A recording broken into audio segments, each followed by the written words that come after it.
Hi friends, welcome to బిన్వి mom recipes.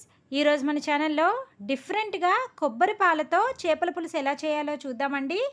ముందుగా stove పైన ప్యాన్ పెట్టుకొని 1 స్పూన్ జీలకర్ర, 2 స్పూన్ల ధనియాలు, 1 స్పూన్ గసగసాలు, చిన్న దాల్చిన చెక్క, 2 లవంగాలు వేసుకొని వేయించుకోవాలి. ఇవి కాస్త వేగిన తర్వాత వీటిని మిక్సీ జార్లోకి తీసుకోవాలి. తర్వాత దీనిలోకి ఒక చిన్న అల్లం ముక్క, అలాగే కొన్ని వెల్లుల్లి వేసుకొని మెత్తగా మిక్సీ పట్టుకోవాలి. చూసారు కదండి, ఈ విధంగా మిక్సీ పట్టుకున్న పేస్ట్ని ఒక బౌల్లోకి తీసుకొని పక్కన పెట్టుకోవాలి.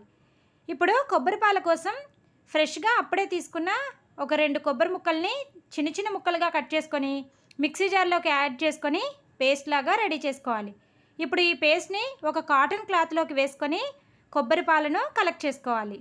చూసారు కదండి, ఈ విధంగా ముందుగా చిక్కని కొబ్బరి పాలను కలెక్ట్ చేసుకోవాలి. ఫస్ట్ టైం మనం మిక్సీ పట్టుకున్నప్పుడు వాటర్ ఏమి యాడ్ చేయవసరం లేదండి, కొబ్బరి పాలు చక్కగా వచ్చేస్తాయి. ఫ్రెష్గా కొట్టిన తీసుకోండి, చాలా చిక్కని పాలు వస్తాయి. తర్వాత మిగిలిన పేస్ట్ని వేసుకొని మరొకసారి వాటర్ వేసుకొని మిక్సీ పట్టుకొని పాలుని కలెక్ట్ చేసుకోవాలి. ఇప్పుడు స్టవ్ పైన ప్యాన్ పెట్టుకొని 3 స్పూన్ల ఆయిల్ వేసుకొని హీట్ చేసుకోవాలి.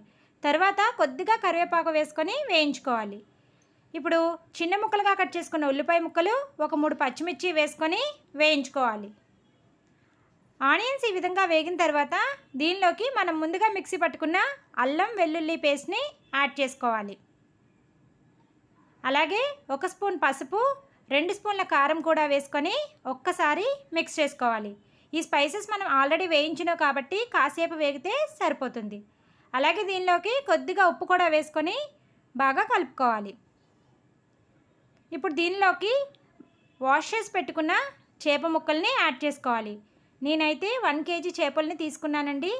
ఏ చేపలు తీసుకున్నా సరే ఈ ప్రాసెస్లో ఫాలో అవ్వచ్చు.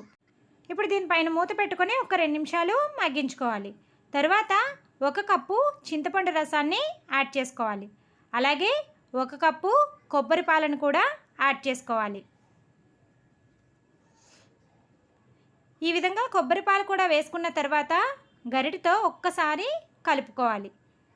తర్వాత దీనిపైన మూత పెట్టుకొని ఒక 10 నిమిషాలు పులుసుని బాగా మరిగించుకోవాలి. చూసారు కదండి, పులుసు ఈ విధంగా మరుగుతున్నప్పుడు దీనిలోకి సన్నగా కట్ చేసుకున్న కొద్దిగా కొత్తిమీర, అలాగే లేత కరివేపాకు ఆకులు కూడా యాడ్ చేసుకోండి. ఫ్లేవర్ అయితే చాలా బాగుంటుంది. ఈ విధంగా వేసుకున్న తర్వాత మెల్లగా ఒకసారి వీడియోలో చూపిస్తున్నట్టుగా పులుసుని కలుపుకోవాలి. తర్వాత దీనిపైన మూత పెట్టుకొని ఒక 20 నిమిషాలు బాగా మరిగించుకోవాలి. చూసారు కదండి, 20 నిమిషాలు మరిగేలోగా ఆయిల్ కూడా చక్కగా పైకి తేలుతుంది. ఈ విధంగా ఆయిల్ పైకి తేలిన తర్వాత స్టవ్ ఆఫ్ చేసుకోవాలి. అంతే అండి, ఎంతో టేస్టీగా ఉండే కొబ్బరి పాలతో చేపల పులుసు రెడీ. ఇలాంటి మరెన్నో ఇంట్రెస్టింగ్ రెసిపీస్ కోసం subscribe our channel. Thank you for watching.